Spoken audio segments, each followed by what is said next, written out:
ಎಫೆಸರ್ ಪುಸ್ತಕ 4ನೇ ಅಧ್ಯಾಯ 13ನೇ ವಾಕ್ಯದಲ್ಲಿ ನಾವು ಬರುವಾಗ ಅಲ್ಲಿ 5 ರೀತಿಯಾಗಿರುವ ಸೇವೆ ಬಗ್ಗೆ ಹೇಳಿದ್ದಾರೆ. 1 ಅಪೊಸ್ತಲರು, 2 ಪ್ರವಾದಿಗಳು, 3ನೇದು ಸುವಿಶೇಷಕರು, 4ನೇದು ಕುರುಬರು ಇಲ್ಲ ಸಭೆ ಪಾಲಕರು. ಅದೇ ಕುರುಬರು ತಮಿಳಲ್ಲಿ ಮೇಯ್ಪುರನು ಇದೆ, ಸಭೆ ಪಾಲಕರು. 5ನೇದು ಬೋಧನೆ ಮಾಡುವವರು, ಟೀಚರ್. ಹಳೆಯ ಕಾಲ ಹಳೆಯ ಒಡಂಬಡಿ ಇದು ಕಡೆಯ ವಿಷಯನೇ, ಹೊಸ ಒಡಂಬಡಿದು ಆರಂಭ. ಇಲ್ಲಂದ್ರೆ ಹೊಸ ಒಡಂಬಡಿದ ಆರಂಭ, ಹಳೆ ಒಡಂಬಡಿದು ಕಡೆಯ ಸಮಯ. ಹೊಸ ಒಡಂಬಡಿ ಆರಂಭ ಕಾಲದಲ್ಲಿ ಇರುವವರೆಲ್ಲ ಹಳೆ ಒಡಂಬಡಿ ವಿಶ್ವಾಸದಿಂದ ಬಂದವರು. ಅವ್ರಿಗೆ ಹಳೆ ಒಡಂಬಡಿ ಪ್ರಕಾರಗಳೆಲ್ಲ ಜ್ಞಾನ ಅವರಿಗೆ ಇತ್ತು. ಹಳೆ ಒಡಂಬಡಿ ಕಾಲ ಪ್ರಕಾರ ನಾವು ನೋಡಿದಂದ್ರೆ ದೀರ್ಘದರ್ಶಿಗಳು ಅದೊಂದು ಸೇವೆ. ಅವರು ಬೋಧನೆ ಮಾಡುವುದಿಲ್ಲ. ಬೋಧನೆ ಕೊಡೋದು ಯಾರು? ಅದು ಯಾಜಕರು.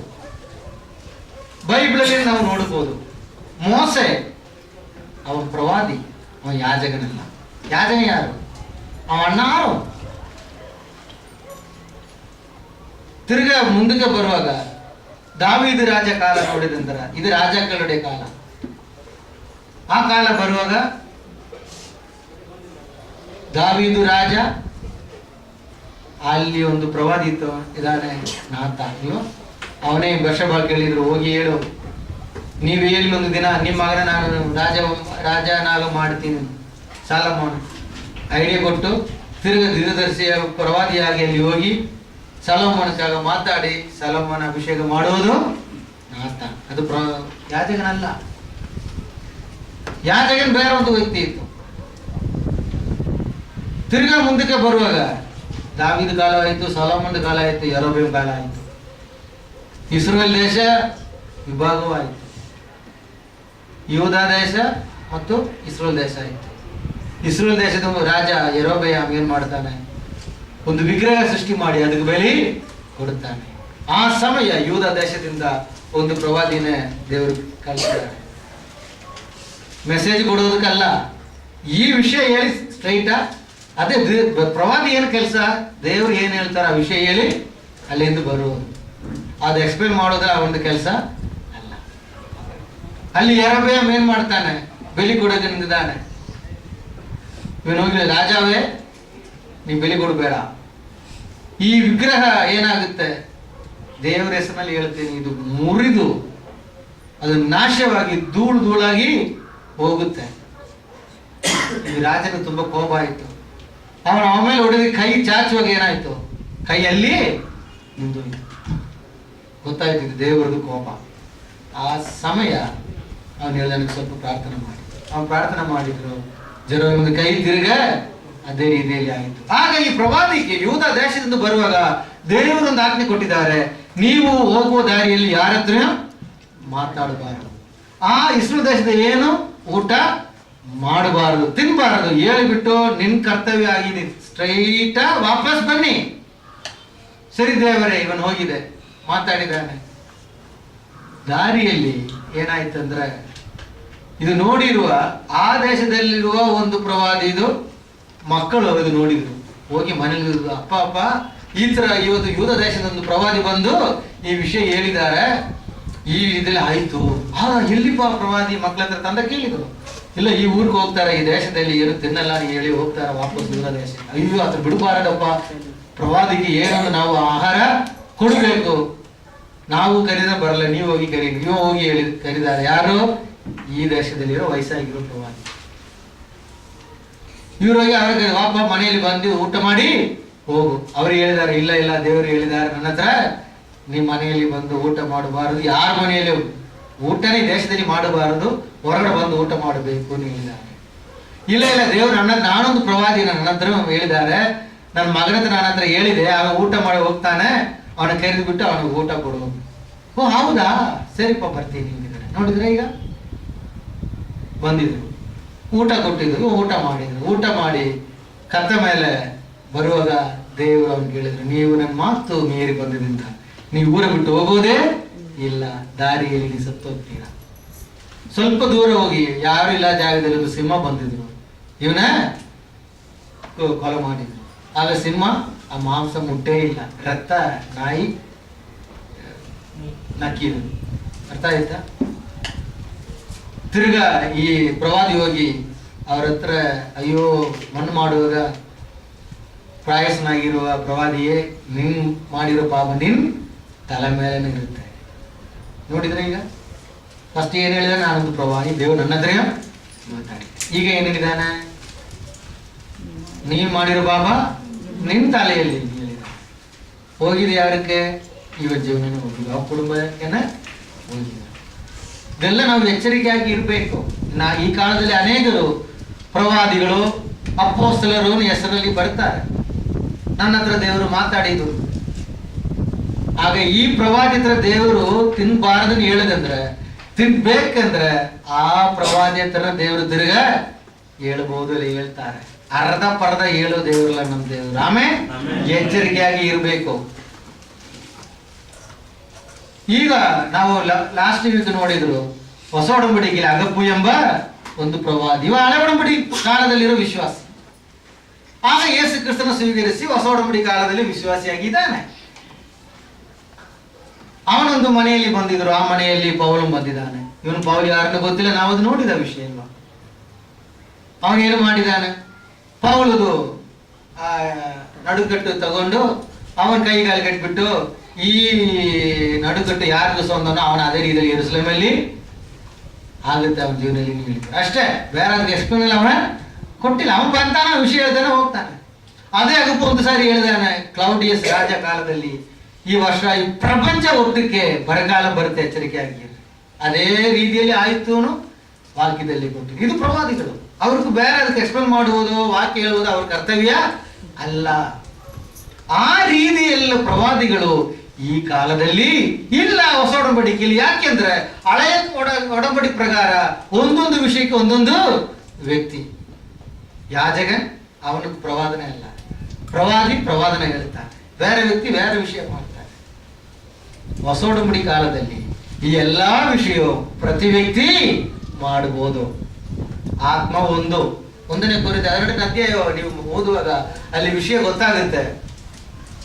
ಒಂದೇ ಪವಿತ್ರಾತ್ಮ ಈ 9 ವರಗಳು ಕೊಡ್ತಾರೆ ಇಲ್ವ? ಜ್ಞಾನ ಎಂಬ ವರ, ವಾಕ್ಯ ಹೇಳಿಕೊಡುವ ವರ, ಅತಿಶಯ ಮಾಡುವ ವರ, ವಾಸಿ ಮಾಡುವ ವರ, ವಿಶ್ವಾಸ ಎಂಬುದು ವರ, ಸೌಖ್ಯ ಕೊಡುವುದು ವರ, ಅನ್ಯ ಭಾಷೆ ಹೇಳುವುದು ವರ, ಅದು ಎಕ್ಸ್ಪ್ಲನೇಷನ್ ಮಾಡುವುದು ವರ, ದೀರ್ಘದರ್ಶನ ವರ. ಇದೆಲ್ಲ 9 ವರಗಳು ಪ್ರತಿ ವ್ಯಕ್ತಿಯಲ್ಲಿ ದೇವರು ಕೊಡ್ತಾರೆ. ಎಲ್ಲರ ಹತ್ರ 9 ಆಗ್ಬೇಕು ಅವಶ್ಯಕತೆ ಇಲ್ಲ. ಆಗಿಲೂ ಎಲ್ಲರಲ್ಲಿ ಅಟ್ಲೀಸ್ಟ್ ಒಂದಾಗಿಲೂ ದೇವರು ಕೊಡುತ್ತಾರೆ. ನೀವು ವಿಶ್ವಾಸಿಯಾಗಿ ಇದಂದ್ರೆ ಒಂದು ವೇಳೆ ಏನೊಂದು ವಿಷಯ ಬಗ್ಗೆ ಒಂದು ದೀರ್ಘ ದರ್ಶನ ನಿಮ್ಗೆ ಸಿಕ್ಕಬಹುದು. ಆ ವಿಷಯ ನೀವು ಪ್ರವಾದನೆಯಾಗಿ ಹೇಳ್ಬೋದು. ಅದಕ್ಕಾಗಿ ನೀವು ಪ್ರವಾದಿ ಆಗಬೇಕು ಅವಶ್ಯಕತೆ ಇಲ್ಲ. ಅದೇ ಅದಕ್ಕೆ ಅರ್ಥ. ಇಲ್ಲಂದ್ರೆ ಯಾರಿಗಾಗಲಿ ನೀವು ಪ್ರಾರ್ಥನೆ ಮಾಡಿರ್ಬೋದು, ವಾಸಿ ಆಯಿತು, ಅದಕ್ಕೆ ದೊಡ್ಡ ದೀರ್ಘದರ್ಶಿ ಎಂಬ ಅರ್ಥ ಇಲ್ಲ. ಈಗ ವೈದ್ಯ ಮಾಡುವವರೆಲ್ಲ ಡಾಕ್ಟ್ರಾ, ನೀವು ವೈದ್ಯ ಮಾಡಲ್ವಾ? ಸ್ವಲ್ಪ ಯೋಚನೆ ಮಾಡಿ ನೋಡಿ. ಯಾಕೆ ಹೇಳಿ ತಲೆನೋವು ಬಂದ ಹೇಳ್ತಾರಲ್ವಾ, ಸ್ಯಾರಡನ್ ತಿನ್ನು, ಇಲ್ಲಂದ್ರೆ ಯೂಕಲಿಪ್ಸು ಆಯಿಲ್ ಹಾಕಿ ಅದಾಕಿ ಇದಾಕಿ ಅಂಬುದನ್ನ ಹೇಳ್ತಾರಲ್ವಾ. ಹೊಟ್ಟೆ ನೋವು ಆ ಟ್ಯಾಬ್ಲೆಟ್ ತಿನ್ನು, ಈ ಟ್ಯಾಬ್ಲೆಟ್ ತಿನ್ನು, ಇಲ್ಲ ನಿಮ್ಗೆ ಏನೇನು ಔಷಧಿ ಬೇಕು ಆ ವಿಷಯ ಹೇಳಿಕೊಡ್ತಾರೆ. ಅದಕ್ಕೆ ನೀವು ಯಾರು ಡಾಕ್ಟ್ರಾ, ವೈದಿಕನ ಅಲ್ಲ. ಅದೇ ರೀತಿಯಲ್ಲಿ ಈ ಹೊಸ ಒಡಂಬಡಿ ಕಾಲದಲ್ಲಿ ಒಂದು ವೇಳೆ ದೇವರು ನಿನ್ನ ಪ್ರವಾದನೆ ಹೇಳಿಕೆ ಒಂದು ಸಾರಿ ಯೂಸ್ ಮಾಡಿದ್ರೆ ನೀವು ಪ್ರವಾದಿ ಆಗಬೇಕು ಅವಶ್ಯಕತೆ ಇಲ್ಲ. ಇದು ಹೊಸ ಒಡಂಬಡಿಯಲ್ಲಿ ಆ ಸೇವೆ ಇದೆ, ಆ ರೀತಿಯಲ್ಲಿರುವ ಸೇವಕರಲ್ಲ. ಮುಖ್ಯವಾಗಿ ಅಪೊಸ್ತಲರು ಎಂಬ ಸೇವೆ ಇದೆ. ಏನು ಅಪೊಸ್ತಲರು? ಪ್ರಪಂಚ ಕಡೆಯಾಂತರ ಹೋಗಿ ಅದೃಶ್ಯ ಅರ್ಪಣೆಗಳೆಲ್ಲ ಮಾಡಿ ದೇವರು ವಿಷಯ ಹೇಳಿದರು. ಈ ಕಾಲದಲ್ಲಿ ಆತರ ಯಾರಿದೆ? ಇನ್ನೊಂದು ಯೇಸು ಕ್ರಿಸ್ತನಿಂದ ನೇರಡಿಯಾಗಿ ಅಧಿಕಾರ ಸಿಕ್ಕಿರೋರನ್ನ ಅಪೊಸ್ತಲರು. ಅದೇ 12 + 1 13 ಮಂದಿ ಹೇಳುವುದು. ಬೇರೆ ಯಾರು? ಅಪೊಸ್ತಲ ಸೇವೆ ಈಗ ಇದೆ, ಅಪೊಸ್ತಲರು ಇಲ್ಲ. ಪ್ರವಾದನ ಎಂಬ ಸೇವೆ ಇದೆ, ಪ್ರವಾದಿಗಳು ಇಲ್ಲ. ಅರ್ಥ ಆಗುತ್ತಾ? ಎಲ್ಲಾರು ಪ್ರವಾದಿಗಳೇ, ಎಲ್ಲಾರು ಅಪೊಸ್ತಲರೇ, ಎಲ್ಲಾರು ಎಲ್ಲವೇ ಹೊಸ ಒಡಂಬಡಿ ಕಾಲದಲ್ಲಿ ನಾವೆಲ್ಲರೂ ದೇವರು ಆರಿಸಿಕೊಂಡಿರುವ ರಾಜ್ಯರಾಗಿರುವ ಯಾಜಕರು. ನಾವು ರಾಜರಿಗ ಯಾಜಕರು ಎಲ್ಲರೂ. ಅಪ್ಪ ಎಲ್ಲರಿಗೂ ಎಲ್ಲ ಇದೆ. ಯಾಕೆ ಅದಾಗೋದಿಲ್ಲ ಗೊತ್ತಾ? ನಾವು ಎಷ್ಟು ವಿಶ್ವಾಸದಲ್ಲಿ, ಎಷ್ಟು ಅವರ ಪ್ರೀತಿಯಲ್ಲಿ, ಎಷ್ಟು ಅವರದ್ದು ಭಯದಲ್ಲಿ ನಾವು ಬೆಳೆಸಿ ಮುಂದಕ್ಕೆ ಬರುತ್ತೋ ಆ ರೀತಿಯಲ್ಲಿ ನಮ್ಗಿದೆಲ್ಲ ಅವರು ಕೊಡ್ತಾರೆ. ಅದೇ ಅದಕ್ಕೆ ವಿಷಯ. ಇನ್ನೊಂದು, ಯಾರು ಯಾವುದು ಪರಿಸ್ಥಿತಿಯಲ್ಲಿ ಬೆಳೆಸಿ ಬಂದಿದೋ ಆ ರೀತಿಯಲ್ಲಿ ಅವರು ಕೊಡ್ತಾರೆ. ಯಾವುದು ರೀತಿಯಲ್ಲಿ ಅವರು ವಾಕ್ಯ ಓದಿ ವಿಶ್ವಾಸದಲ್ಲಿದ್ದೋ ಆ ರೀತಿಯಲ್ಲಿ ಅವರು ಮಾತಾಡ್ತಾರೆ. ಇನ್ನೊಂದು, ಪ್ರತಿ ವ್ಯಕ್ತಿ ಬಗ್ಗೆ ಅವ್ರಿಗೆ ಚೆನ್ನಾಗಿ ಗೊತ್ತು. ಈ ವ್ಯಕ್ತಿಯ ಮುಖಾಂತರವಾಗಿ ಯಾವ್ದು ರೀತಿಯಲ್ಲಿ ಅವರು ಸೇವೆ ಮಾಡಬೇಕು ಅವ್ರ ಚಿತ್ತ ಇದೋ ಅದಕ್ಕನುಸಾರವಾಗಿರೋ ವರ ಅವ್ರಿಗೆ ಕೊಡ್ತಾರೆ. ಅದು ಬಿಟ್ಬಿಟ್ಟು ಎಲ್ಲಾರ್ಗೂ 9 ವಾರ ಆಗಬೇಕು ಅವಶ್ಯಕತೆ ಇಲ್ಲ. ಕೆಲವ್ರಿಗೆ 9 ಸಿಕ್ಕುತ್ತೆ, ಕೆಲವ್ರಿಗೆ 7 ಸಿಕ್ಕುತ್ತೆ. ಆಗ ಒಂದಾಗಿಲು ಪ್ರತಿ ವ್ಯಕ್ತಿಗೆ ಹಿಂದೆ ಇರುತ್ತೆ. ಬರು ಕೈಯಾಗಿ ಯಾರು ಅವ್ರು ಬಿಡುವುದೇ ಇಲ್ಲ. ಯಾಕೆಂದ್ರೆ ಸುಳ್ಳು ಬೋಧಗಳೆಲ್ಲ ಕಡೆಯ ಕಾಲದಲ್ಲಿ ಬರುತ್ತೆ. ಆದಿ ಕಾಲದಲ್ಲಿ, ಈ ಕಾಲದಲ್ಲಿ ಇರುವ ರೀತಿಯಲ್ಲಿ ಇಲ್ಲ. ನಾನು ಹೇಳಿದ್ರು 7 ಸಭೆಗೆ ಪ್ರಕಟಣೆ ಪುಸ್ತಕದಲ್ಲಿ ಇದೆ. ಎಬೇಸದಿಂದ ಶುರು ಮಾಡಿ ಲವೋದಿಕೀಯ ಸಭೆ ತನಕ 7 ಸಭೆಗಳಿದೆ. ಇದು ವಿಶ್ವಾಸಿಗಳ ಮಧ್ಯದಲ್ಲಿ ಯಾವ್ದು ರೀತಿಯಲ್ಲಿಲ್ಲ ಆತ್ಮೀಯ ವಿಶ್ವಾಸ ವ್ಯತ್ಯಾಸ ಆಗುತ್ತೆ. ಈ ವಿಷಯ ತುಂಬಾ ಚೆನ್ನಾಗಿ ಎಕ್ಸ್ಪ್ಲೇನ್ ಮಾಡಿರೋದನ್ನ ಪ್ರಕಟಣೆಯಲ್ಲಿರೋ 7 ಸಭೆಗಳು. ಅದೇ ಸಮಯದಲ್ಲಿ ದೇವರ ಸೇವೆಯಲ್ಲಿ ಯಾವ್ದು ರೀತಿಯಲ್ಲಿ ವ್ಯತ್ಯಾಸ ಆಗುತ್ತೆ? ವಿಶ್ವಾಸಿ ಪದ್ಯದಲ್ಲೆಲ್ಲ ದೇವರ ಸೇವೆಯಲ್ಲಿ ಶುರು ಆಗುವುದು ಅಪೊಸ್ತಲರಿಂದ ಸೇವೆ, ಅದು ಕಡೆಗಾಲದಲ್ಲಿ ಫಿನಿಶ್ ಮಾಡುವುದು ಬೋಧಕರು ಎಂಬ ಸೇವೆ. ಅರ್ಥ ಆಗುತ್ತಾ? ಯಾಕೆ? ಕಡೆಗಾಲದಲ್ಲಿ ಅನೇಕರು ವಾಕ್ಯ ಹೇಳಿಕೊಡುವುದಿಲ್ಲ. ಆರಂಭ ಕಾಲದಲ್ಲಿ ಅತಿಶಯಾತ್ಮದ ಮೋಡ ಅಪೊಸ್ತಲರು ಅನೇಕರಿಲ್ಲ. ಅದಕ್ಕೆ ಆ ವ್ಯತ್ಯಾಸನೇ. ಅಪೊಸ್ತಲರು ಶುರು ಮಾಡಿರುವುದು, ತಿರ್ಗ ದೀರ್ಘದರ್ಶನ, ತಿರ್ಗ ಏನಾಯ್ತು ಈ ಕಾಲದಲ್ಲಿ? ಸುವಿಶೇಷಕರಾಯಿತು, ಸಭಪಾಲಕರಾಯಿತು, ಬೋಧಕರು ಆಯಿತು, ಎಲ್ಲ ಇದು. ಈಗ ಲಾಸ್ಟ್ ಕಾಲ ಬೋಧಕರದ್ದು ಕಾಲ. ಯಾಕೆ ಬೋಧಕರಾಗಬೇಕು ಗೊತ್ತಾ? ಟೀಚಿಂಗ್ ಯಾಕೆ ಮಾಡಬೇಕು? ಕಡೆಯ ಕಾಲದಲ್ಲಿ ವಾಕ್ಯಕ್ಕೆ ಬರಗಾಲ ಬರುತ್ತೆ. ಜನರು ದಿವಸ ಹೇಳ್ತಾರೆ, ಏನೇನೋ ಅರ್ಪದ ಎಲ್ಲ ಮಾಡ್ತಾರೆ. ವಾಕ್ಯ ಹೇಳಿಕೊಡುವುದು ಬರಗಾಲ ಕಡೆಗಾಲದಲ್ಲಿ ಬರುತ್ತೆ. ಆ ಕಾಲನೇ ಈ ಕಾಲ. ಇನ್ನು ಮುಂದಕ್ಕೆ ಇನ್ನೂ ಕಷ್ಟದನ ಆಗೋದು. ವಾಕ್ಯಕ್ಕೆ ಕಷ್ಟ. ಎಲ್ಲಿ ಹೋಗಿ ನೋಡ್ರಿ ವಾಕ್ಯನ ಸಿಕ್ಕಲ್ಲ. ಆಗ ಮೆಸೇಜ್ ಇರುತ್ತೆ. ಯೇಸು ಕ್ರಿಸ್ತ ಕಣ್ಣೀರವ್ರೆ ಸಿಗ್ತಾರೆ, ಅದು ಮಾಡ್ತಾರೆ, ಅದ್ಭುತ ಮಾಡ್ತಾರೆ, ವಾಸಿ ಮಾಡ್ತಾರೆ, ಅದು ಇದು ಡಾಮ್ ಡುಮ್ ಹಾಡುಗಳೆಲ್ಲ ಇರುತ್ತೆ. ಅದೆಲ್ಲ ಕಮ್ಮಿ ಇರಲ್ಲ. ಆಗ ನೀವು ಸೂಕ್ಷ್ಮವಾಗಿ ನೋಡಿದ್ರೆ ಅದ್ರಲ್ಲಿ ದೇವರದು ವಾಕ್ಯ ಇರಲ್ಲ. ಅದೇ ವಿಷಯ. ಮೆಸೇಜ್ ತುಂಬಾ ಬೆಂಕಿ ತರ ಇರ್ಬೋದು, ಅದಕ್ಕೆ ಅರ್ಥ ನೋಡಿದ್ರೆ ಅದಕ್ಕೆ ಏನಿರಲ್ಲ, ಅದು ಪಕ್ಕ ಸುಳ್ಳಾಗಿರ್ಬೋದು. ಆ ವಿಷಯಕ್ಕೆ ನಾವು ಬರೋದಕ್ಕೆ ಮುಂಚೆ ಈ ವಿಷಯಕ್ಕೆ ಸಂಬಂಧಪಟ್ಟು 2 ವಾಕ್ಯ ನಾವು ನೋಡಿ ಮುಂದಕ್ಕೆ ಹೋಗಬಹುದು. ಒಂದು,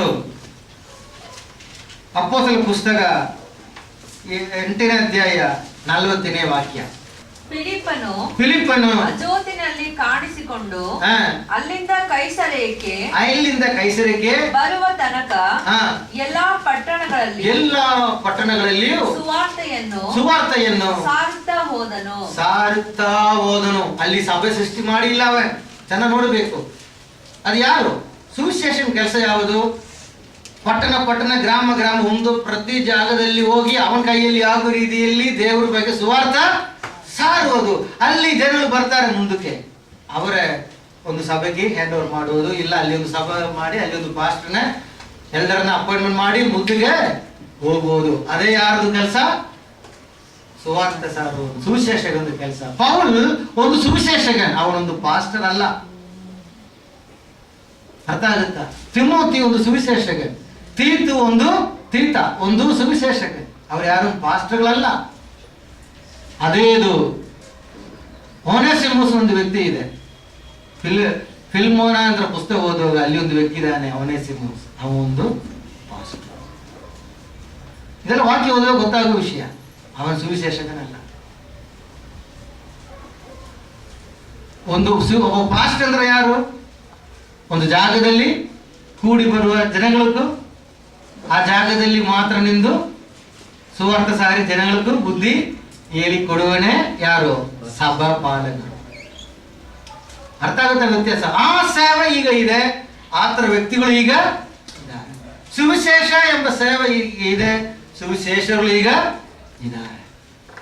ಬೋಧಕರುಗಳು, ವಾಕ್ಯ ಹೇಳಿಕೊಡುವರು ಎಂಬ ಸೇವೆ ಈಗ ಇದೆ, ಟೀಚರ್ಗಳು ಈಗ ಇದ್ದಾರೆ.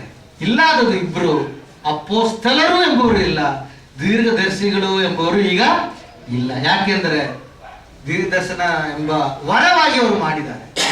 ಆ ಪದವಿ ತೆಗೆದಾಕಿ ಅದೊಂದು ವರವಾಗಿ ಮಾಡಿದ್ದಾರೆ. 1 Corinthians 12ನೇ ಅಧ್ಯಾಯದಲ್ಲಿ ಚೆನ್ನಾಗಿ ಅರ್ಥ ಆಗುತ್ತೆ ನಾನು ಹೇಳುವುದು. ಅದು ವರ, ಒಂದು ವರ, ಅದು ದೀರ್ಘದರ್ಶನ ವರ. ಆ ಪದವಿ ಈಗ ಇಲ್ಲ. ನಿಮ್ಮೆಲ್ಲರಿಗೂ ದೀರ್ಘದರ್ಶನ ಹೇಳ್ಬೋದು, ಆ ವರ ಸಿಕ್ಕಬಹುದು. ಈ ಪ್ರಹ್ಲಾದ ವ್ಯಕ್ತಿಗೆ ಎಂಬುದು ಅರ್ಥ ಇಲ್ಲ. ಹೊಸ ಒಡಂಬಡಿಕೆಯಲ್ಲಿ ದೇವರು ಕೊಟ್ಟಿರೋ ಪದವಿ ಏನು ಗೊತ್ತಾ? ನೀವೆಲ್ಲರೂ ಸಹೋದರ ಸಹೋದರಿಗಳು, ಸ್ನೇಹಿತರು. ಬೇರೆ ಪದವಿ ನಮಗೆ ಇಲ್ಲ. ಹಳೆ ಒಡಂಬಡಿಕೆಯ ಪದವಿ ಇತ್ತು, ಹೊಸ ಒಡಂಬಡಿಕೆ ಆರಂಭ ಕಾಲದಲ್ಲಿ ಇತ್ತು. ಅಪೊಸ್ತಲರು, ಅದು ವರದಲ್ಲಿ ಇಲ್ಲ, ನೀವು ನೋಡ್ಬೋದು. ಆ ಅಪೊಸ್ತಲರಲ್ಲಿ ಇರುವ ವಿಷಯಗಳು 9 ವ್ಯತ್ಯಾಸವಾಗಿ ಮಾಡಿ ಹಿಂದಕ್ಕೆ ಬರಬೇಕಾಗಿರೋ ಸಭೆಗೆ ಅವರು ಉಚಿತವಾಗಿ ಕೊಟ್ಟಿದ್ದಾರೆ. ಅಪೊಸ್ತಲರಲ್ಲಿ ಈ 9 ವಿಷಯ ಇತ್ತು. ಎಲ್ಲ ಅಪೊಸ್ತಲರಲ್ಲಿ 9 ವಿಷಯ ಇತ್ತು. ಮುಂದಕ್ಕೆ ಬರೋ ಕಾಲದಲ್ಲಿ ಅದಿಲ್ಲ, ಅದು ವರವಾಗಿ ಅವರು ಮಾಡಿಕೊಟ್ಟಿದ್ದಾರೆ. ಆ ಪದವಿ ಇಲ್ಲ. ಈಗ ನಾವು ಅಪೊಸ್ತಲರು, ಸುವಿಶೇಷ ನೋಡುವರೆಲ್ಲ, ಪ್ರವಾಸ ನೋಡುವರೆಲ್ಲ ವಿಶ್ವಾಸ ಬಂದು ಯಾವ್ದು ರೀತಿಯಲ್ಲಿ? ವಾಕ್ಯ ಓದಿ, ಯಾರ ಸುವಾರ್ಥ ಕೇಳಿ ಆವಾಗ ವಿಶ್ವಾಸ ಬರೋದು. ಡೈರೆಕ್ಟ್ ಆಗಿ ಬಾ ಯಾರು ಕರೀಲಿ, ಯಾರ ಇದಾರ ಆತರ. ಆಗ 13 ಮಂದಿ ಶಿಷ್ಯರು ನೋಡಿ, ನೀವು ಡೈರೆಕ್ಟ್ ದೇವರು ಬಾ ಬಾನ ಕರೀಲಿ. ಸುವಾರ್ಥ ಹೇಳಿ ವಿಶ್ವಾಸದಲ್ಲಿ ಬಂದು ದ್ವಿತೀಯಸ್ಥಾನ ಕೊಟ್ಟೆಲ್ಲ ಬಂದವರಲ್ಲ.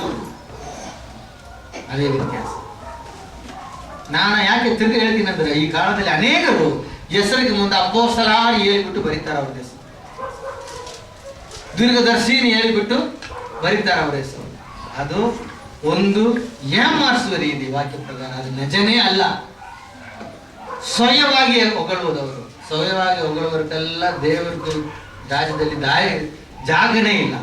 ತನ್ನ ಸ್ವಯವಾಗಿ ತಗ್ಗಿಸಿಕೊಳ್ಳುವವನಿಗೆ ಅಲ್ಲಿ ಜಾಗ ಇದೆ. ಇವರು ಸ್ವಯವಾಗಿ ಹೇಳ್ತಾರೆ, ಇನ್ನೊಬ್ರು ಪ್ರಭಾಕಂಡ ಮಾಡ್ತಾರೆ. ಇನ್ನೊಂದು ವಾಕ್ಯ ಈ ಸುವಿಶೇಷಕನಿಗೆ ಏನಿದೆ ಅಧಿಕಾರ, ಯಾವ್ದು ವಿಷಯ ಅಂದ್ರೆ 2ನೇ ತಿಮೋಥಿ 4ನೇ ಅಧ್ಯಾಯ 5ನೇ ವಾಕ್ಯ ನೋಡುವಾಗ ಅಲ್ಲಿ ಇದು ಒಂದು ವಿಷಯ. ನೀನು ಎಲ್ಲಾ ವಿಷಯಗಳಲ್ಲಿ ಎಚ್ಚರವಾಗಿ ಇರು, ಶ್ರಮೆಗಳನ್ನು ತಾಳಿಕೋ, ಸುವಾರ್ತಿಕನ ಕೆಲಸವನ್ನು ಮಾಡು. ಅರ್ಥ ಆಗುತ್ತೆ? ಶ್ರಮ ಯಾಕೆ? ತುಂಬಾ ಕಷ್ಟ ಬರುತ್ತೆ. ಯಾರಿಗೆ? ಸುವಿಶೇಷ. ಎಲ್ಲರಿಗೂ ಇಲ್ಲ ಅಂದ್ರೆ ಅಲ್ಲ ಅರ್ಥ. ಸುವಿಶೇಷನೇ ಅಂತ ಟೈಟ್ಲ್ ಇರುವನಕ್ಕೆ ಈ ತರ ಇರುತ್ತೆ. ಅದಕ್ಕಾಗಿ ಬಿಟ್ಬಿಡು ಬೇಡ. ಸಭಾ ಪಾಲಕರಿಗೂ ಸುವಿಶೇಷ ಒಂದು ಚಿಕ್ಕ ವ್ಯತ್ಯಾಸ ನೋಡೋದಂದ್ರೆ, ಸುವಿಶೇಷಗನ ಒಂದು ಹೊಸ ಜಾಗದಲ್ಲಿ ಹೋಗ್ಬೇಕು, ಅವ್ರ ಭಾಷೆ ಕಲ್ಕೊಬೇಕು, ಅವ್ರ ಕಲ್ಚರ್ ಕಲ್ಕೊಬೇಕು, ಊಟ ಮಾಡೋ ರೀತಿ ಎಲ್ಲಾ ಕಲ್ಕೊಬೇಕು, ತಿರುಗಿ ಅವ್ರ ಮಧ್ಯೆ ವಾಸ ಮಾಡಿ ಅವ್ರಿಗೂ ಸುವಾರ್ಥ ಸಾರಿ ಮುಂದಕ್ಕೆ ಹೋಗ್ಬೇಕು. ಸಭಾ ಪಾಲಕ ಅಲ್ಲಿ ಅಪಾಯಿಂಟ್ ಆಗಿ ಬರ್ತಾನೆ. ಆ ಭಾಷೆ ಯಾರು ಗೊತ್ತು ಆ ವ್ಯಕ್ತಿ ಸೆಲೆಕ್ಟ್ ಮಾಡಿ ಅಲ್ಲಿ ಅವಾಗ ಈ ತರ ಮಾಡಬೇಕಾಗಿರೋ ಅವಶ್ಯಕತೆ ಇಲ್ಲ. ಹಾಗೆ ಜೀವನ ಕಾಲ ಎಲ್ಲ ಇಲ್ಲಿ ನಿಂದು ಹೊಸ ಬರುವವರಿಗೆಲ್ಲ ಏನ್ ಮಾಡಬೇಕು? ಸುವಾರ್ಥ ಸಾರಿ ಜೀವನದಲ್ಲಿರುವ ಕಷ್ಟ ನಷ್ಟ ಕೊರತೆ ಬೆಲವಿನ ಎಲ್ಲ ಹೇಳಿಬಿಟ್ಟು ಮುಂದಕ್ಕೆ ನಡ್ಸ್ಕೊಂಡು ಹೋಗ್ಬೇಕು. ಸುವಿಶೇಷನ್ ಆ ಕೆಲಸ ಹಿಂದಕ್ಕೆ ಏನಾಗುತ್ತೋ ಅದು ಅವ ಕರ್ತವ್ಯ ಅಲ್ಲ. ಹಿಂದಕ್ಕೆ ಏನಾಗುತ್ತೆ ಆ ವಿಷಯ, ಅದು ಸಭಾ ಪಾಲಕನಲ್ಲಿ. ಸೊ ಈ ರೀತಿಯಲ್ಲಿನೇ 5-fold ಮಿನಿಸ್ಟ್ರಿನ ಹೇಳ್ಬೋದು. 5 ಅಂಶ ಇರುವ ದೇವರದು ಸೇವೆ. ಇನ್ನೊಂದು ವಿಷಯ ನಾವು ನೋಡುವಾಗ,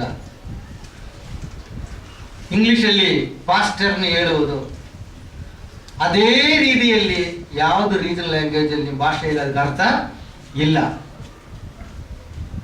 ಸಭೆ ಪಾಲಕನಿದೆ. ಸಭೆ ಪಾಲಕನ ಇನ್ನೊಂದು ವಿಷಯ ಹೇಳ್ಬೋದು, ಕುರ್ಬಾನ ಹೇಳ್ಬೋದಲ್ವಾ? ಅದಕ್ಕೆ ಶೆಪರ್ಡ್ ಇದೆ. ಪಾಸ್ಟರ್ ಎಂಬುದು ಶೆಪರ್ಡ್ ಅಲ್ಲ, ಪಾಸ್ಟರ್ ಎಂಬುದು ಕುರುಬನಲ್ಲ.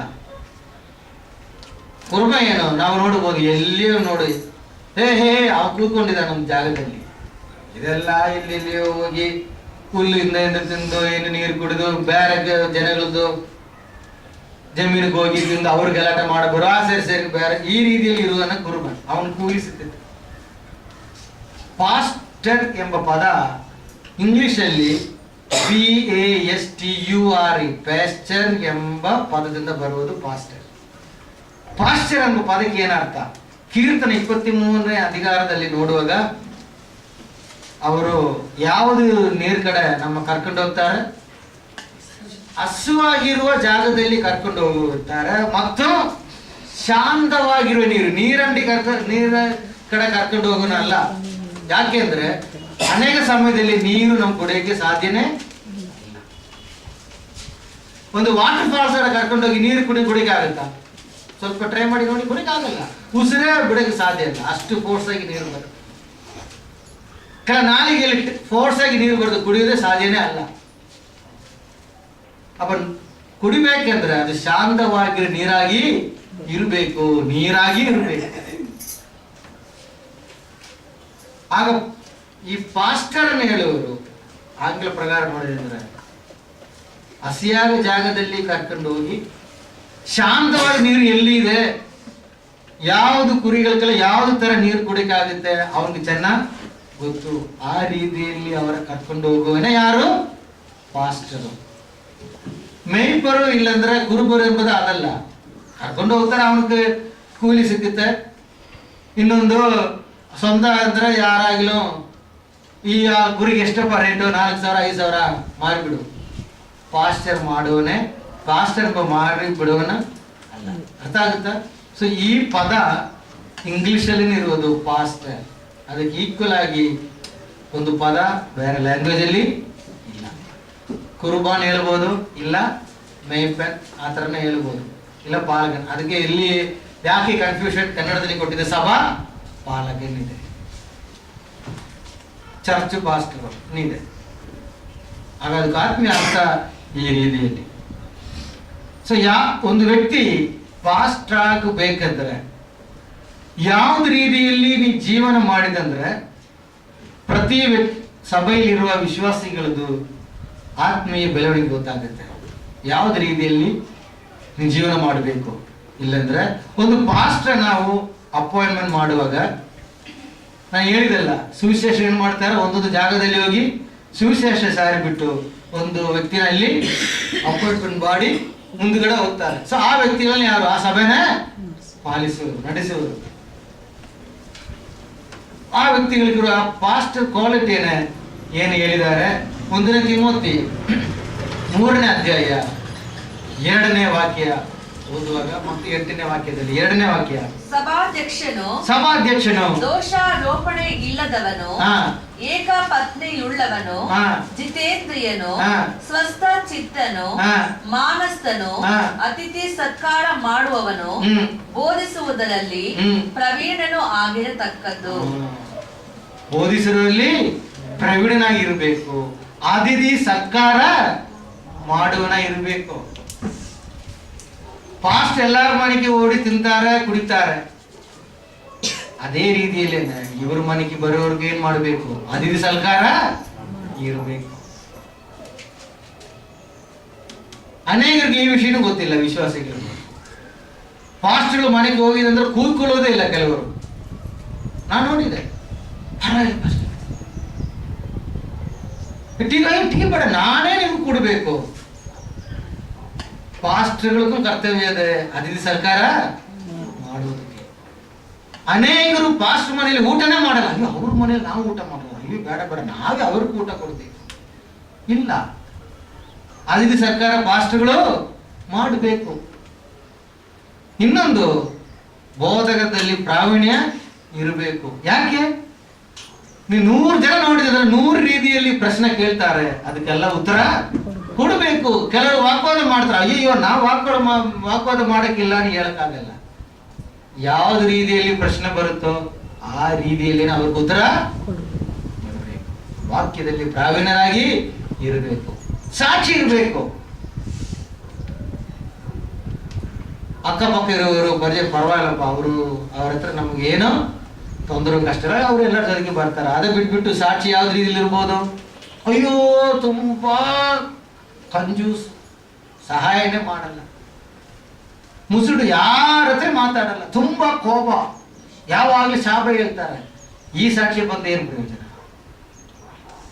ಅರ್ಥ ಆಗುತ್ತೆ? ಅಪ್ಪ ಅಲ್ಲಿ ಪಾಸ್ಟರ್, ಇಲ್ಲಂದ್ರೆ ಸಭಾ ಪಾಲಕರು, ಸಭಾ ಅಧ್ಯಕ್ಷನು, ಇದೆಲ್ಲ ಅದಕ್ಕೆ ನಾನು ಹೇಳೋದು ಪಾಸ್ಟರ್ ಎಂಬ ಆ ಪದಕ್ಕೆ ಎಕ್ಸಾಕ್ಟ್ ಅರ್ಥ ಇಲ್ಲ.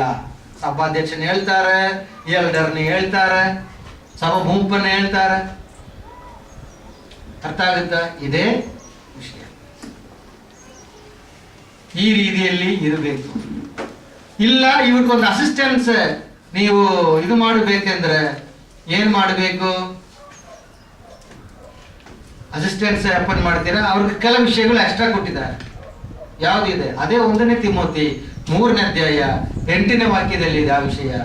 ಸಭಾ ಸೇವಕರು ಗೌರವ ಉಳ್ಳವರಾಗಿರಬೇಕು. ಅಲ್ಲಿ ಯಾರು? ಸಭಾ ಅಧ್ಯಕ್ಷರು. ಅರ್ಥ ಆಗುತ್ತೆ? ಇದು ಯಾರು? ಸಭಾ ಸೇವಕರು ಗೌರವ ಉಳ್ಳವರಾಗಿರಬೇಕು, ಗೌರವ ಉಳ್ಳವರಾಗಿ ಇರಬೇಕು. ಅವರು ಎರಡು ನಾಳಿಗೆಯಲ್ಲಿ ಇರಬಾರ್ದು. ಇಲ್ಲೊಂದು ಮಾತು, ಅಲ್ಲೊಂದು ಮಾತು, ಒಂದೇ ವಿಷಯ, ಒಬ್ಬರಲ್ಲಿ ಒಂದು ಮಾತು, ಇನ್ನೊಬ್ಬ ಏನಾಯ್ತು? ಎರಡು ವಿಶ್ವಾಸಿ ಮಧ್ಯದಲ್ಲಿ ಆತರ ಮಾತಾಡಿದಂದ್ರೆ ಅಷ್ಟೇ. ಅನೇಕ ರಾತ್ರಿ ಇದ್ದಾರೆ, ಕೆಲವು ಪಾಸ್ಟ್ ಹತ್ರ ಪರಿಚಯ ಆಗಿದ್ರೆ ಅಷ್ಟೇ ನಮ್ಮ ಫ್ರೆಂಡ್ಶಿಪ್ ಹೊರಟೋಗಿತ್ತು. ಎರಡು ನಾಲಿಗೆ, ಇಲ್ಲಿ ಬೇರೆ ಬೇರೆ ಮಾತು. ನೆಕ್ಸ್ಟ್, ಹೆಚ್ಚು ದ್ರಾಕ್ಷರಸ ಕುಡಿಯುವವರು ನೀಚ ಲಾಭವನ್ನು ಅಪೇಕ್ಷಿಸುವವರು ಆಗಿರಬಾರದು.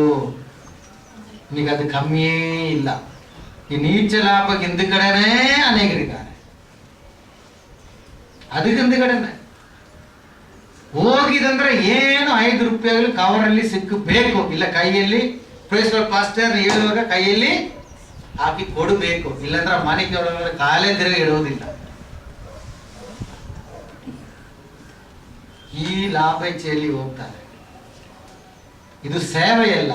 ಆತರ ಮಾಡೋದಂದ್ರೆ ಅದು ಕೆಲಸ ಆಗುತ್ತೆ. ಏನು ವ್ಯತ್ಯಾಸ? ಸೇವೆಕ್ಕಿಂತ ಕೆಲಸಕ್ಕೆ ಏನು ವ್ಯತ್ಯಾಸ? ಕೆಲಸ ಎಂಬುದಕ್ಕೆ ಇಷ್ಟು ಒಂದು ಫಿಕ್ಸ್ ಆಗಿರುವ ಒಂದು ಕೂಲಿ ಸಿಕ್ಕುತ್ತೆ. ಸೇವೆಗೆ ಏನು? ಕೆಲ ಸಮಯದಲ್ಲಿ ನೀವು ಯೋಚನೆ ಮಾಡೋದು ಅಂದ್ರೆ 100 ಗುಣ ಜಾಸ್ತಿ ಬರ್ಬೋದು.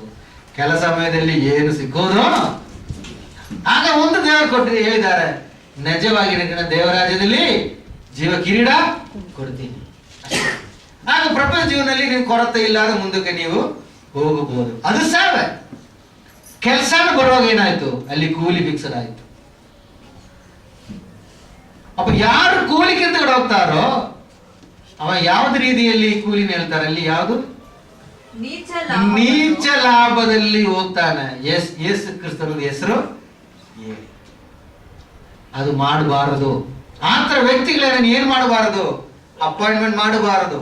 ಅಸಿಸ್ಟೆಂಟ್ ಪಾಸ್ಟರ್ ಆಗಿ, ಅಸಿಸ್ಟೆಂಟ್ ಸೇವಕನಾಗಿ, ಇಲ್ಲ ಅಸಿಸ್ಟೆಂಟ್ ಏನು ಬೇಕಂದ್ರು ಸಭಾ ಪಾಲಕನಾಗಿ ಮಾಡಬಾರದು. ಆತರ ಮಾಡಿದ್ರೆ ಸಾಕ್ಷಿಯೇ ಹೋಯ್ತು. ಈ ಸಾಕ್ಷಿ ಪ್ರಪಂಚ ಪೂರ್ತಿ ಆಯ್ತು. ಅದಕ್ಕೆ ಹೇಳೋದು, ಅನೇಕರು ಹೇಳೋದು, ಅಯ್ಯೋ ಆ ಪಾಸ್ಟರ್ ಅವ್ರು ಯಾಕೆ ಬರ್ತಾರೆ ಗೊತ್ತಾ? ನೋಡಿ 10ನೇ ತಾರೀಕು ತನಕ ಎಲ್ಲ ಮನೆಗೆ ಬರ್ತಾರೆ. ಇದಕ್ಕೆ 10ನೇ ತಾರೀಕು ಸ್ಯಾಲ್ರಿ ಲಾಭ ಎಲ್ಲ ಬರೋದು ಕಾಣಿಕೆಗೆ ಬಂದು ಹೋಗ್ತಾರೆ. ಹೇಳ್ತಾರಲ್ವ ಅನೇಕರು. ಅವ್ರು ಬರೋ ಕಾಸಿಗೆ ಬರೋದು, ಬೇರೆ ಯಾವ್ದು ವಿಷಯಕ್ಕೆ ಅವರು. ಇನ್ನೊಂದು ನೀಚವಾಗಿ ಲಾಭ ಯಾವುದು? ಏನಾದ್ರು ತಪ್ಪು ಮಾಡಿರ್ಬೋದು. ಅಯ್ಯೋ ಅವ್ರ ಹತ್ರ 1000 ರೂಪಾಯಿ ಕೊಡೋಣ, ಇಲ್ಲಂದ್ರೆ ಎಲ್ಲರ ಹತ್ರ ಹೇಳ್ತಾರೆ. ಹೋಗಿ ಸಾರಿ ಅದಾದ್ರೆ ಯಾರ ಹತ್ರ ಹೇಳ್ಬೇಡ, ಇಂದ ಸ್ವಲ್ಪ ಹಣ ಕೊಡ್ತೀವಿ. ಇವನು ಅದು ಪಾಕೆಟ್ ಇರ್ತಾನೆ, ಯಾರ ಹತ್ರ ಹೇಳುವುದೋ ಇಲ್ಲ. ಏನಾಯ್ತು ಗೊತ್ತಾ? ಅವನ ಕೈಯಲ್ಲಿ ಸಿಕ್ಕಾಕೊಂಡ್ಬಿಟ್ಟಿದ್ದಾನೆ. ಯಾವ ಹಣ ಬೇಕು ಅವಾಗ ನಾನು ಹೇಳ್ತೀನಿ, ಗೊತ್ತಾ ಏನಾಗುತ್ತೆ ಗೊತ್ತಾ? ಹೇಳ್ಬೇಡಪ್ಪ ಸುಮ್ಮನೆ. ಇದೇ ವಿಷಯ. ಇದೆಲ್ಲ ನಡೀತೆ. ಇದೆಲ್ಲ ಈ ಕಾಲದಲ್ಲಿ ವಿಷಯಗಳು ನಡೀತೆ. ಇದು ಆಗಬಾರದು. ಪಾಸ್ಟರ್ ಎಂಬುದು ಅರ್ಥ ಆಗುತ್ತಾ? ಯಾರ ರೀತಿಯಲ್ಲಿ ಇರಬೇಕು?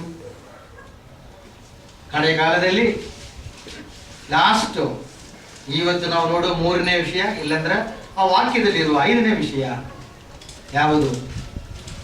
ಬೋಧನೆ ಮಾಡುವವರು, ಟೀಚರ್. ಯಾವುದು ವಿಷಯ ಈ ಟೀಚಿಂಗ್ ಮಾಡಬೇಕು? ಹಳೆಯ ಕಾಲದಲ್ಲಿ ಈ ಟೀಚಿಂಗ್ ಇರಲ್ಲ. ನಾ ಒಂದು ಸಾರಿ ಹೇಳಿದರು, ಅದೇ ತಿರುಗಿ ಒಂದು ಸಾರಿ ಹೇಳ್ತೇನೆ. ಸೇವೆಯಲ್ಲಿ 5 ವ್ಯತ್ಯಾಸವಾಗಿರುವ ಆರಂಭದಿಂದ ಕಡೆ ತನಕ ಇರುತ್ತೆ. ಆರಂಭದಲ್ಲಿ ಅಪೊಸ್ತಲರಲ್ಲಿ ಶುರು ಮಾಡಿರೋ ಸೇವೆ, ಕಡೆಯ ಕಾಲದಲ್ಲಿ ಬೋಧಕದಲ್ಲಿ ಏನ್ ಮಾಡಬೇಕು? ಫಿನಿಶ್ ಮಾಡಬೇಕು. ಯಾಕೆಂದ್ರೆ ಕಡೆ ಕಾಲದಲ್ಲಿ ಬೋಧನೆಯೇ ಇರಲ್ಲ, ವಾಕ್ಯ ಬೋಧನೆ ಎಂಬುದು ಇರಲ್ಲ. ಆಗ ಯೇಸು ಕ್ರಿಸ್ತ ಬೋಧನೆ ಕೊಡ್ತಾರೆ, ಎಲ್ಲ ಮಾಡ್ತಾರೆ. ಅದ್ರ ಜೊತೆಗೆ ಸುಳ್ಳು ಬೋಧನೆ ಮಾಡಿ ಅನೇಕರು ವಂಚನೆಗೊಳಗೆ ಸಿಕ್ಕಾಗ್ಬಿಡ್ತಾರೆ.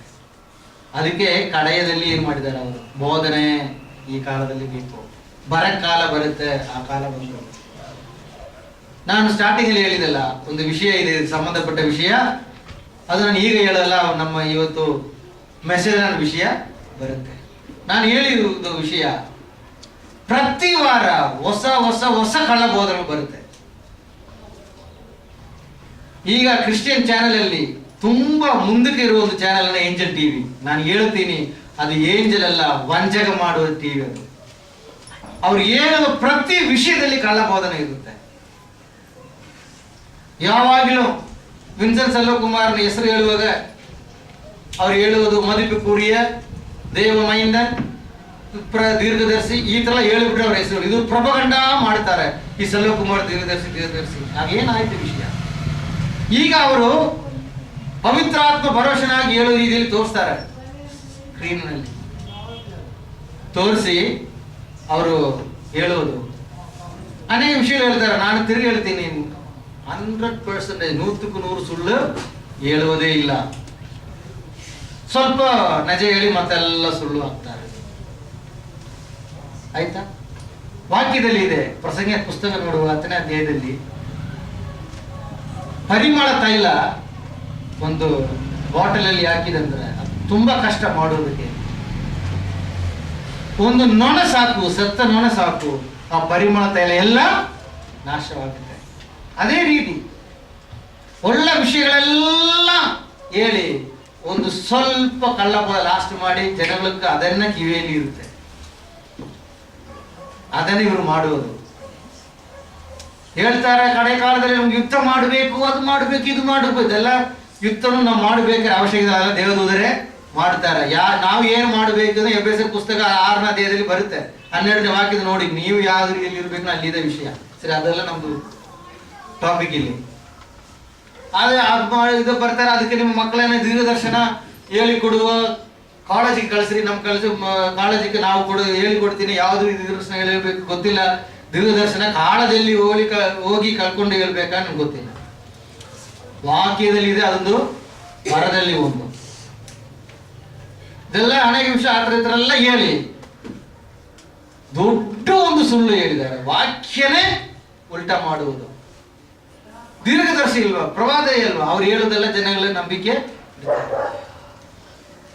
ಅವ್ರು ಹೇಳ್ತಾರೆ, ನೀವು ಕೇಳಿರ್ಬೋದು, ಅಯ್ಯೋ ಬ್ರದರ್, ಆ ಮರ ಕೆಳಗಡೆ ನಿದ್ರೆ ಮಾಡುವಾಗ ಎದೆಯಲ್ಲಿ ಯಾರೋ ಬಂದು ಪ್ರಶ್ನೆ, ನನಗೆ ಉಸಿರೇ ಬಂದಿಲ್ಲ, ನಾ ಯೇಸುವೆ ಹೇಳಿ ತಪ್ಪಿಸ್ಕೊಂಡೇನು. ಅದು ದೇವ ಅಲ್ಲ, ಅದು ದೇವ. ಸಂಗಾರ ದೂತಾನು ವಾಕ್ಯದಲ್ಲಿ ಇದೆ, ಅದೇ ಅದು ಸಂಗಾರ ಮಾಡಕ್ಕೆ ಬರುವುದು. ದೇವದೂತನ್ ಸಂಗಾರ ಮಾಡಕ್ಕೆ ಬರುವ ಸಮಯದಲ್ಲಿ ಯೇಸುವೆ ಬಿಟ್ಬಿಟ್ಟು ಹೋಗ್ತಾರವ? ಸ್ವಲ್ಪ ಯೋಚನೆ ಮಾಡಬೇಕು. ಕೆಲವರು ಹೇಳ್ತಾರೆ, ನಮ್ಮ ಗ್ರಾಮದಲ್ಲಿ 12 ಗಂಟೆಗೆ ಈರ್ಬಿಟ್ಟಲ್ಲಿ ಬರುವಾಗ ಹಿಂದುಗಡೆ ಕೈಯಲ್ಲಿ ಒಂದು ಅಡಿ ಸಿಕ್ಕಿತ್ತು, ಬಿದ್ದೋಗಿತ್ತು, ಸತ್ತೋಗಿತ್ತು. ಅವನು ಹಿಂದುಗಡೆ ನೋಡಿದ ಕೆಂಪು ಕಲರಲ್ಲಿ 5 ಬೆರಳು ನೋಡಿದೆ. ಸೈತಾಂದು ಬೆರಳು ಹೇಳ್ತಾರೆ. ಸೈತಾಂದು ಬೆರಳಲ್ಲ, ಅದು ದೇವದೂತಂದು. ನೋಡಿದ್ರ ಯಾವ್ದು ರೀತಿಯಲ್ಲಿ ಈ ಬೋಧಕ ಬರುತ್ತೆ ನೋಡಿ. ಈಗ ದೇವದೂತ ನೋಡಕ್ಕಾಗಲ್ಲ, ಅಟ್ಲೀಸ್ಟ್ ಬೆರಳಾಗಿ ನೋಡಕ್ಕಾಗಿದ್ದಲ್ಲ.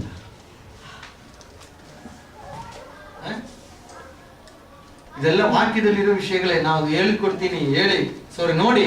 ಏನು ದಾವೀದು ತಪ್ಪು ಮಾಡಿದ ಕಾಲದಲ್ಲಿ ಜಬೂಸನ ಜಾಗದಲ್ಲಿ ನಿಂತು ನೋಡುವಾಗ ಮರಣದೂತ ಒಂದು ಗಡಕೆ ಕೈಲಿಟ್ಟು ನಿಂತಾನೆ.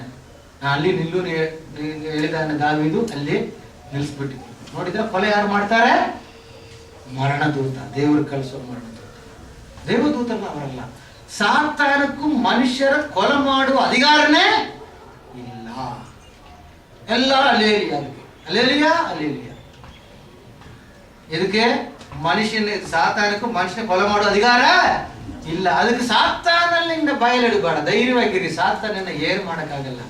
ಏಮಾರಿಸ್ತಾನೆ ಬಂದು, ಅದು ಅವನ ಕಳ್ಳ, ಅವನ್ ಏಮಾರಿಸ್ತಾನೆ. ಕೊಲೆ ಮಾಡುವುದಲ್ಲ, ಸಾತಾನಲ್ಲ ಏಮಾರಿಸೋದು. ನೀ ಏಮಾರಿಸ್ತೀರ. ಒಬ್ಬ ವಾಕ್ಯದಲ್ಲಿ ವಿಷಯಗಳು ಸುಳ್ಳ, ಇಲ್ಲ ನೀ ಹೇಳುದು ನಿಜನ. ಇದಕ್ಕೆ ಉದಾಹರಣವಾಗಿ ನಾವು ಎರಡು ಒಡಂಬಡಿಕೆ ನೋಡೋಣ. ಹಳ ಒಡಂಬಡಿಕೆ ಮತ್ತು ಹೊಸ ಒಡಂಬಡಿಕೆ. ಹಳ ಒಡಂಬಡಿಕೆಯಲ್ಲಿ ಅನೇಕ ವಿಷಯಗಳಿದೆ. ನಾವು ಮುಖ್ಯವಾಗಿ ಎರಡನೇ ತೋರಿಸೋದು.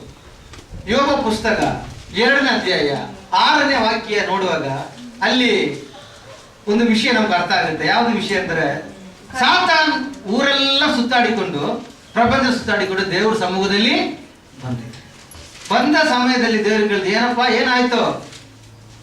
ಯೋಬ ನೋಡಿದ್ರ ನೀನು? ಯೋಬನ ನಾನು ನೋಡಿದ್ದೀನಿ. ಅವನ ಸುತ್ತಿ ಬೇಲಿ ಹಾಕಿ ಅವನಿಗೆ ಏನು ಮಾಡಕ್ಕಾಗಲ್ಲ, ಅದಕ್ಕೆ ಅವನನ್ನ ಆರಾಧಿಸ್ತಾನೆ. ಅದ ವಿಷಯ. ಸರಿ, ಒಂದು ಕೆಲಸ ಮಾಡ್ತೀವಿ, ಇದು ಬೇರೆ ತೆಗೆದಾಕಿದ್ದು ಯೋಬ ನಿನ್ನ ಕೈಯಲ್ಲಿ ಇದೆ, ಏನು ಬೇಕಂದ್ರೆ ಮಾಡಿ. ಈ ವಿಷಯ ದೇವರು ಹೇಳಿದಾನೆ. ಆ ವಾಕ್ಯ ನಾವು ನೋಡಬಹುದು. ಯೋಬ ಪುಸ್ತಕ 2ನೇ ಅಧ್ಯಾಯ 6ನೇ ವಾಕ್ಯ. ಕರ್ತನು ಸೈತಾನಿಗೆ ಇಗೋ ಅವನು ನಿನ್ನ ಕೈಯಲ್ಲಿ ಇದ್ದಾನೆ, ಅವನ ಪ್ರಾಣವನ್ನಾದರೂ ಉಳಿಸಲೇಬೇಕು. ಆಜ್ಞೆ ಯಾಕೆ ಉಳಿಸಲೇಬೇಕು ಅಂತ ಹೇಳಿದ್ರು? ಇಲ್ಲಂದ್ರೆ ಪ್ರಾಣ ತೆಗಿತಾನೆ ಇಲ್ವಾ? ಸೈತಾನ್ ಪ್ರಾಣ ತೆಗಿತಾನೆ. ಅದಕ್ಕೆ ಹೇಳಿದ್ರು, ಅವನು ಪ್ರಾಣ ಮುಟ್ಟಿಬಿಡೋದು ಬಿಡು, ನೀವು ಅದು ಉಳಿಸಬೇಕು. ಮತ್ತೆ ಅವನ ಶರೀರದಲ್ಲಿ ಏನು ಬೇಕಂದ್ರೆ ಕಾಯಿಲೆ ಕೊಡು. ಅವನು ನನ್ನನ್ನ ಆರಾಧಿಸ್ತಾನೆ. ನನ್ನ ಬಿಟ್ಟು ಅಯ್ಯೋದು ಏನು ದೇವ್ರು ನಾನು ಕೇಳೋದೇ ಇಲ್ಲ. ಅಷ್ಟು ಪ್ರೀತಿ ಇದೆ ನಮ್ಮ ಮೇಲೆ ಅವನಿಗೆ. ಪ್ರಾಣ ಮಾತ್ರ ಉಳಿಸ್ಬೇಕು, ಅದ ಮುಟ್ಟಬೇಡ. ಯಾಕೆ ಹೇಳುದು ಗೊತ್ತಾ? ಸಾತಾನದ ಪ್ರಾಣ ಮುಟ್ಟಬಹುದು, ತೆಗಿಬಹುದು ಅವನಿಗೆ. ಇದಲ್ವಾ ವಾಕ್ಯದಲ್ಲಿ? ಮತ್ತೆ ಎಲ್ಲಿಂದ ನೀವು ಹೇಳ್ತೀರಾ ಮನುಷ್ಯನ ಪ್ರಾಣ ತೆಗೆಯಕ್ಕೆ ಅವನಿಗೆ ಅಧಿಕಾರ ಇಲ್ಲ? ಎಲ್ಲಿಂದ ಬಂದಿದೆ ವಿಷಯ? ಒಬ್ಬ ಸಾತಾನ ಒಳ್ಳೆಯವನಾಯಿತು, ದೇವದೂತರು ಕೆಟ್ಟವನಾಯಿತು. ಸಾತಾನ ಅವನ ಕೊಲೆಲ್ಲ ಮಾಡಲ್ಲ, ಮಾಡುದಿಲ್ಲ ದೇವದೂತರೆ, ಸಂಗಡ ದೂತರೆ ಒಂದು ಮಾಡುವುದು ಕೊಲೆ.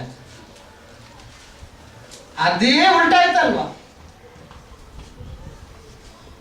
ಒಂದು ವೇಳೆ ನೀವು ಹೇಳ್ಬೋದು, ಬ್ರದರ್ ಅದು ಹಳೆ ಒಡಂಬಡಿಕೆ ಅಲ್ಲ. ಹಳೆ ಒಡಂಬಡಿಕೆ ಅಲ್ಲ, ಹೊಸ ಒಡಂಬಡಿಕೆಯಲ್ಲಿ ಯೇಸು ಕ್ರಿಸ್ತ ಹೇಳಿದ್ದಾರೆ. ಮತ್ತಾಯ ಸುವಿಶೇಷ 10ನೇ ಅಧ್ಯಾಯ 28ನೇ ವಾಕ್ಯ ನೋಡುವಾಗ ಅಲ್ಲಿ ಯೇಸು ಕ್ರಿಸ್ತ ಒಂದು ವಿಷಯ ಹೇಳಿದ್ದಾರೆ.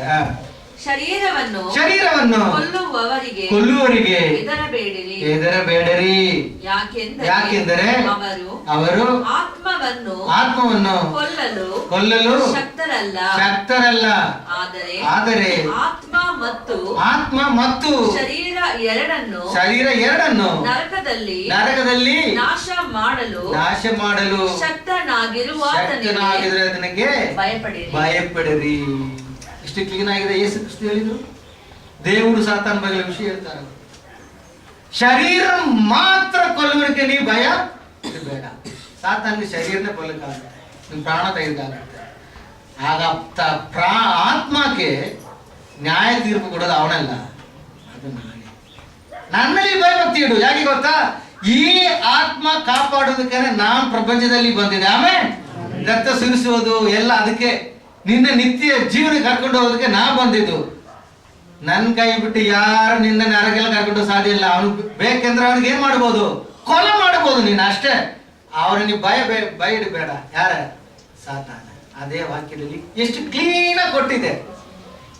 ನೀ ಹೇಳ್ತೀರಾ ಸಾವಿರಾರು ಜನಗಳು, ಎಷ್ಟೋ ಸಾವಿರ ಇರ್ಬೋದು ತೋರಿಸಿದ್ರೆ ಟಿವಿಯಲ್ಲಿ, ಅಷ್ಟು ಜನ ಮುಂದೆ ನಿಂದು ಹೇಳ್ತೀರಾ ಸಾತಾನ ಭಯ ಇಡಬೇಡ. ನಜನೆ ದೇವರು ಸಾತಾನ ಭಯ ಇಡಬೇಡ.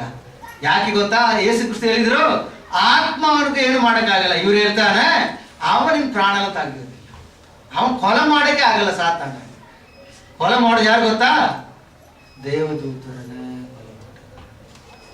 ಆಮೇಲೆ ಅಲ್ಲೇಲಿಯಾ ಅಲ್ಲಿ ಏನು ಬೇಕಂದ್ರೆ ಮುಂದಿನಿಂದ ಆಮೇಲೆ ಅಲ್ಲೇಲಿ ಹೇಳಿ ದೇವರಿಗೆ ಅಲ್ಲೇಲಿಯಾ ಆಮೇಲೆ ಹೇಳ್ತಾರೆ. ವ್ಯತ್ಯಾಸ ಎಷ್ಟು ಕಾಲತನ ಹೇಳ್ತಾನೆ. ಎರಡು ಒಡಂಬಡಿಕೆಯಲ್ಲಿ ಸಾತಾನಕ್ಕೂ ಮನುಷ್ಯನಂದು ಜೀವನ ತೆಗೆದಾಗುತ್ತೆ. ಆಗುತ್ತಲ್ವಾ? ಆಗುತ್ತೆ. ಆಗ ಆತ್ಮ ಮುಟ್ಟೋದಕ್ಕೆ ಅಧಿಕಾರ ಇಲ್ಲ. ಅದು ದೇವರ ಕೈಯಲ್ಲಿದೆ ಅಧಿಕಾರ. ಆ ದೇವರ ಲೆಕ್ಕನಿ ಭಯಪಡ್ರಿ. ಸಾತಾನ ಭಯ ಬೇಡ ನನ್ನ ಯೇಸು ಕ್ರಿಸ್ತ ಹೇಳ್ಬೋದು. ಇವರು ಹೇಳ್ತಾರೆ ಸಾತಾನ ಭಯ ಬೇಡ, ಅವ ಕೊಲೆ ಮಾಡೋದು ದೇವದೂತನೇ. ಸಾತ ಒಳ್ಳೆ ವ್ಯಕ್ತಿ. ದೇವದೂತ ಎದೆ ಬಂದು ಅಳ್ತಾ ಪ್ರೆಸ್ ಮಾಡ್ತಾನೆ, ಹಿಂದುಗಡೆ ಹೊಡಿತಾನೆ, ಕೊಲೆ ಮಾಡ್ತಾನೆ, ಎಲ್ಲ ಮಾಡ್ತಾನೆ. ಯಾವುದು ರೀತಿಯಲ್ಲಿ ಅರ್ಥ ಹೋಯ್ತು ಗೊತ್ತಾ? ಅಪ್ಪ ಈ ವಾಕ್ಯ ಹೇಳುವುದು ಸುಳ್ಳ, ಇಲ್ಲ ಯೇಸು ಕ್ರಿಸ್ತ ಹೇಳಿರುವುದು ಸುಳ್ಳ? ನಾವು ಯೋಚನೆ ಮಾಡಿ. ಯಾಕೆ ಗೊತ್ತಾ ಈ ತರ ಹೇಳೋದು?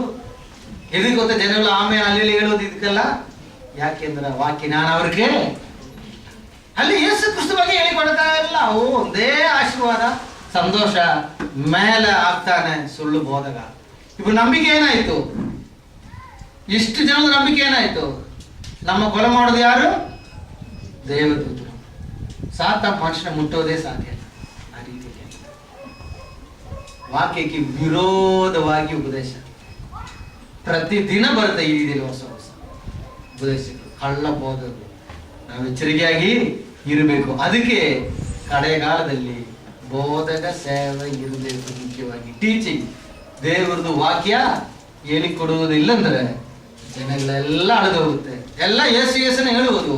ನಾನು ತಿರುಗಿ ಹೇಳ್ತೀನಿ, ಸಾತಾನ್ ಬರುವುದು ವೈಟ್ ಬಟ್ಟೆ ಹಾಕಿ, ಜೀಸಸ್ ಬ್ಯಾಡ್ಜ್ ಹಾಕಿ ಅಲ್ಲಿ ಹೇಳಿ ಸಾತಾನ್ ಹೊರಗಡೆ ಬರುವುದು, ಒಳಗಡೆ ಬರುವುದು. ಎಚ್ಚರಿಕೆಯಾಗಿ ಇರಬೇಕು. ಈ ವಿಷಯ ನಾವು ನೋಡಬೇಕು, ಅರ್ಥ ಮಾಡಬೇಕು. ಆಮೇಲೆ